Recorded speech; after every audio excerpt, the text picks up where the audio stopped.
Allagadda MLA Vijender Reddy ప్రస్తుతం మనకి అందుబాటులో ఉన్నారు. ఎలక్షన్ ముందు కరెక్ట్గా పోలింగ్ రోజు మిమ్మల్ని కలిశాను, మళ్ళీ 5 ఏళ్ల తర్వాత మిమ్మల్ని కలుస్తున్నాను. అప్పుడు చూసిన విజేందర్ గారికి ఇప్పుడు చూసిన విజేందర్ గారికి అసలు సంబంధం లేదు. అప్పుడు గంగుల నాని గారిని చూశారు, ఇప్పుడు విజేందర్ రెడ్డి గారిని చూస్తున్నాను. అర్థమైంది నేను అన్నమాట ఆ తేడా. మీరే చెప్పాలి అది. అంటే ఫస్ట్ ఆఫ్ ఆల్ మీ ఆకారం నాకు తెలిసి అప్పుడు మీరు ఎలక్షన్ టైంకి 32 ఏళ్ళు ఏమో ఉన్నట్టున్నాయి. వెరీ యంగెస్ట్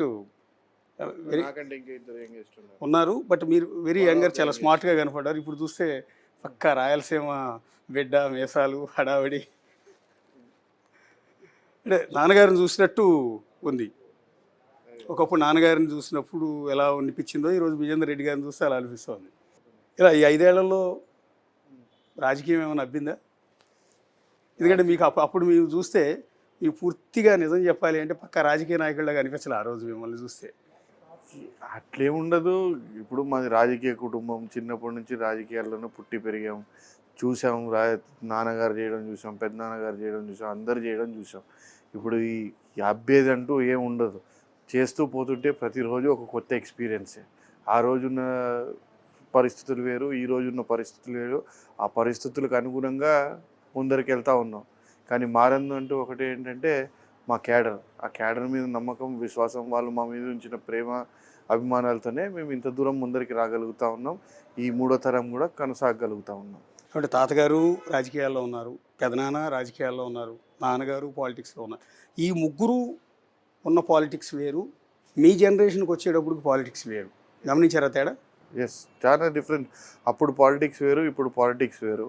అప్పుడు గ్రాండ్ ఫాదర్ కానీ, పెదనాన్న కానీ, నాన్నగారు కానీ చేసిన పాలిటిక్స్ డిఫరెంట్. ఈరోజు వచ్చేసరికి ఈరోజు ఉన్న పరిస్థితులు, పాలిటిక్స్ అన్నీ కూడా డిఫరెంట్. ఆ రోజు విలువలతో కూడిన రాజకీయాలు చేశారు వాళ్ళు. ఈరోజు విలువలు అనేవి లేకుండా పోతున్నాయి రాజకీయాల్లో. రోజు రోజుకి చూస్తూ పోతుంటే విలువలు తగ్గిపోతూ, చౌకబారు వ్యాఖ్యలు, చౌకబారు విమర్శలు, ఎంత నీచానికైనా దిగజారుతాం. అప్పుడు ఒక మాట చెప్తే ఆ మాట కట్టుబడి ఉండేటోళ్ళు, ఎంత కష్టమైనా కానీ, ఎంత ఇబ్బందులు ఉన్నప్పటికీ కూడా. ఇప్పుడు ఆ మాట అనేదానికే వాల్యూ లేకుండా పోయిందనమాట. ఏంటంటే ప్రతి ఒక్కడు స్వలాభాలు, మనకేమొస్తుంది, మనం ఎంత సంపాదిస్తాం, ఏ విధంగా ఉంటాం, ఇలా పోతున్నారు తప్పితే దీంట్లో లేరు. బట్ లక్కీలీ మా ఆలగడ్డలో అటువంటి పరిస్థితులు లేవు. మా క్యాడర్ మొత్తం కూడా ఆ రోజు మా గ్రాండ్ ఫాదర్ దగ్గర నుంచి మా పెద్దనాన్నగారు, నాన్నగారు మీద ఏదైతే అభిమానం చూపించారో, ఏదైతే ప్రేమ చూపించారో, అదే విధంగా మమ్మల్ని కూడా చూస్తూ ఉన్నారు. అంతే ప్రేమతో, అభిమానంతో. అదేవిధంగా ఈరోజు క్యాడర్ కూడా గ్రామాల్లో పనిచేస్తూ ఉంది మా కోసం. ఇప్పుడు బేసిక్గా ఆళ్ళగడ్డ అంటే మా అందరికీ భయం. అంటే వేరే ప్రాంతాల నుంచి వచ్చి హైదరాబాద్